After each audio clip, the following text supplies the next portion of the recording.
ஸ்ருதி ஸ்மிருதி புராணானாம் ஆலயம் கருணாலயம் நமாமி பகவத் பாதம் சங்கரம் லோகசங்கரம். ஜெய் ஜெய் சங்கர ஹரஹர சங்கர. ஓம் நம சிவாயே. இப்போ நம்ம எங்கே இருக்கிறோம் அப்படின்னா மெய்த்தவம் அடிகளால் கூட இருக்கிறோம். மெய்த்தவம் பொற்சபை பழனி.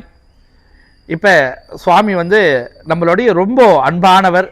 நம்மளுடைய மலேசியாவில் இருக்கக்கூடிய மடத்துக்கு வந்திருக்கிறார். அதுபோல் எப்போ நம்ம பழனிக்கு வந்தாலும் இங்கே நம்ம மெய்த்தவம் பொற்சபைக்கு நம்ம வருகை புரிஞ்சிருக்கிறோம். அதுபோல் இன்றைக்கி இந்த அன்பான ஒரு உள்ளத்தை பார்ப்பதற்காக இங்கே நம்ம வந்திருக்கிறோம். சுவாமி ஒரு சில வார்த்தைகள். ஸ்ரீ குருப்யோ நமக. அடிமுடியும் நடுவுமிலா அகண்ட பரம்பொருள் உண்டென்று அறிந்திட்டாலும் கடி கமிழ் மென் மலர்பூசிக்கு அருள் செய்யும் பண்பு அதற்கிளையால் கருத மாட்டேன். பொடியதனால் முழுக்காடி கீழொடு வெண் கோவணமும் புனைந்து கையில் தடிபிடித்து பழனி வெட்பில் உளவும் அவன் தலை மறவேன் சரதமாமே. சுவாமிஜி அவர்களுக்கோடு நமக்கு பல நாள் பழக்கம். அதுவும் போக என்னுடைய குருநாதராகிய தயானந்த சரஸ்வதி சுவாமி அவர்களும் அவர்களுடைய குருநாதராகிய ஜெயேந்திர சரஸ்வதி சுவாமி அவர்களும் மகா பெரியவர். அவங்க ரெண்டு பேரும் ரொம்ப நெருங்கிய நண்பர்கள். அந்த அடிப்படையில் அந்த மகா பெரியவங்களையும் சந்தித்ததன் மூலமாக எங்களுடைய உறவும் பாரம்பரிய உறவாக இன்று வரை தொடர்கிறது. சுவாமிஜி அவர்கள் நமது மெய்த்தவ பொற்சபைக்கு எழுந்தருளி இருக்காங்க. என்னை வியக்க வைத்த ஒரு செய்தி என்னன்னு சொன்னால், சுவாமிஜி அவர்கள் அங்கே நம்ம திருவண்ணாமலையாருடைய பெயராலும் அன்னை உண்ணாமுலை நாயகியினுடைய பெயராலும் அங்கு இப்போ ஒரு பெரிய ஒரு கோவிலை எழுப்புறாங்க. கோவில் கட்டுவது கூட ஒரு பல பொருளாதாரமும் செல்வாக்கும் உடையவர்களே தயங்கக்கூடிய ஒரு செய்தி. வெறும் பொருளாதாரம் மட்டுமல்ல, அதை சுற்றி இருக்கக்கூடியது. அதெல்லாத்தை விட நம்ம வியக்க வச்சது முழுக்க முழுக்க 5 நிலை கொண்ட கல்காரம். இல்லையா சாமி? 5 கோபுரம் உள்ள கல்காரம். கல்காரம்னா கல்லாலேயே முழுக்க முழுக்க அடி முதல் நுனி வரை கருங்கல்லால் கட்டக்கூடிய ஒரே கோவில் எனக்கு தெரிய மலேசியாவில் என்னுடைய அறிவுக்கு, என்னுடைய சிற்றறிவுக்கு எட்டிய வகையில் இதுதான் முதல் கல் கோயில். கிட்டத்தட்ட ஒரு 1000-2000 ஆண்டு காலமாக நிற்கக்கூடிய கோயில்கள் அத்தனையுமே பெரும்பாலும் கல்காரங்கள். தஞ்சை பெரிய கோயில், மதுரை மீனாட்சி அம்மன் கோயிலை போல ஒரு பெரிய கல்காரம். இது ஒரு பெரிய விதை.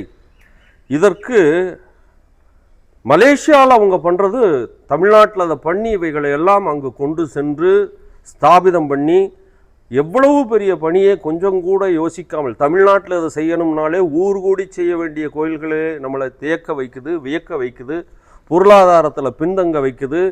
இதற்கு ஒரு பெரிய படையணியே தேவைப்படுகிறது. அத்தனையும் கொஞ்சம் கூட தயங்காமல் ஒரு துறவி, ஒரு அரசாங்கம் கூட செய்ய யோசிக்கக்கூடிய ஒரு வேலையை, கோடீஸ்வரர்கள் செய்ய யோசிக்கக்கூடிய ஒரு வேலையை ஒரு துறவியினால தான் அது செய்ய முடியும். அப்படி ஒரு பெரிய பணியை அவங்க எடுத்திருக்காங்க. அந்த பணிக்கு முன்பாக என்னுடைய பணிவான வணக்கத்தை அவர்களுக்கு நான் சமர்ப்பிக்கிறேன். அந்த பணி சிறப்பதற்கு எல்லா வகையிலும் அடியேன் துணை இருப்பேன். நம்ம அத்தனை பேரும் இங்கே தமிழர்கள்னு நம்ம சொல்லக்கூடிய அத்தனை பேருக்கும் நான் ஒரு சிறு விண்ணப்பம். நம் தமிழர்னு பிரிக்கக்கூடாது, இந்தியர்கள் அனைவருக்குமான அடையாளம் மலேசியாவில் இவைகளெல்லாம் உருவாகும் பொழுது நாமெல்லாம் துணை நிற்கணும். போனீங்கன்னா அந்த பணியை, திருப்பணியை பார்வையிடுங்கள். சுவாமி அங்கே இருப்பாங்க. முன்னிசைவு வாங்கி கொண்டு போங்க. உங்களால் இயன்றது, அது ஒற்றை ரூபாயாக இருந்தாலும் சரி. நம் காலத்திலே கட்டப்பட்ட கோவில்களுக்கு அங்கே நமக்கான ஒரு அடையாளத்தை உருவாக்கி வைக்கிறாங்க. அதுக்கு நம்மெல்லாம் பணிவோடும் அன்போடும் நம்மால் இயன்ற அளவு செய்வோம். நான் இதை கேள்வியாக கேட்கல, சாமி இதை கேட்கவும் சொல்லலை, என் மனசிலிருந்து உள்ள கிடக்கையிலிருந்து வந்தது. ஒரு சின்ன கச்சிலை அடிக்கணும்னாலும், வீட்டில் ஒரு சிலை வச்சுக்கணும்னாலே நம்மளாம் எவ்வளோ யோசிக்கிறோம். அது இவ்வளோ உயரத்துக்கு மேலே இருந்தால் நான்லாம் அதை வச்சு காப்பாற்ற முடியுமோன்னு ஒவ்வொரு சாமானியனும் யோசிக்கிற இந்த நேரத்தில் இதுக்கெல்லாம் காலகாலத்துக்கும் கோயில் கட்டுறது மட்டும் இல்லை, காலகாலத்துக்கும் பூஜை நடக்கணும், அதுக்குரிய சடங்குகளை நடத்தணும், அதுக்குரிய பிரசாதம் படைக்கணும். அதுக்கு எவ்வளவு பெரிய கட்டமைப்பு தேவை.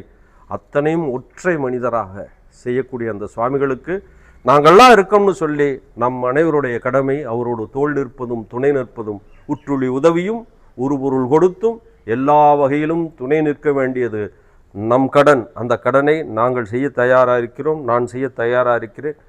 இந்தியர்களாகிய தமிழர்களாகிய அனைவரும், உலகம் முழுவதும் வாழக்கூடிய அனைத்து அன்பர்களுக்கும், இறை அன்பர்களுக்கும் என்னுடைய பணிவார்ந்த வேண்டுகோள், இதற்கு உங்களால் அந்த ஒன்றும் முடியலைன்னா பதிவாவது போடுங்க, இந்த பணி சிறக்கணும்னு சொல்லி என்று கூறி இந்த அளவிலே நிறைவு செய்கிறேன். அதற்கு முன்பாக சுவாமியோடு இருக்கக்கூடிய அந்த அனைத்து அன்பர்களுக்கும் சுவாமி அந்த நலியாமல் மனந்தளராமல் இருப்பதற்கு உடனிருப்பவர்கள் தான் முக்கியமான காரணம். அவர்கள் அனைவருக்கும் நம்முடைய பணிவார்ந்த வணக்க படையல் என்று கூறி நிறைவு செய்கின்றேன்.